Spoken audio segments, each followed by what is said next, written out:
Stove వెలిగించుకొని pan పెట్టుకొని 1 table spoon oil వేసుకోవాలి. 1 టేబుల్ స్పూన్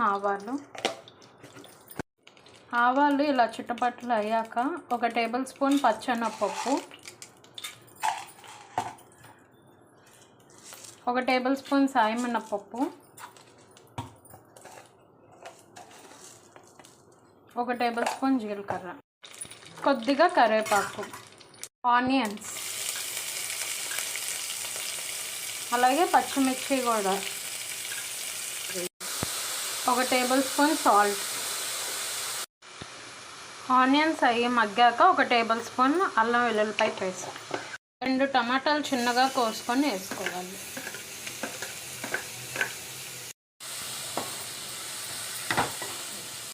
ఒక టేబుల్ స్పూన్ కారం, స్పూన్ ధనియాల పౌడర్. ఇవి కొంచెం బాగా మగ్గాక చిక్కుడుకాయలు వేసుకోవడమే.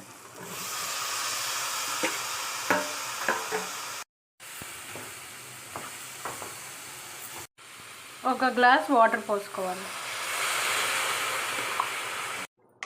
ఇవి కలుపుకున్నాక ఉప్పు తగినంత వేసుకోవాలి. ఉప్పు అన్నీ సరిపోయాక కుక్కర్ మూత పెట్టుకోవాలి.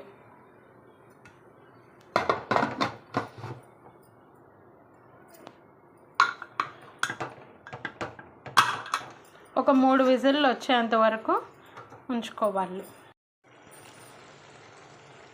కుక్కర్లో ఆవిరిపోయాక మూత తీసుకొని చూసుకోవాలి.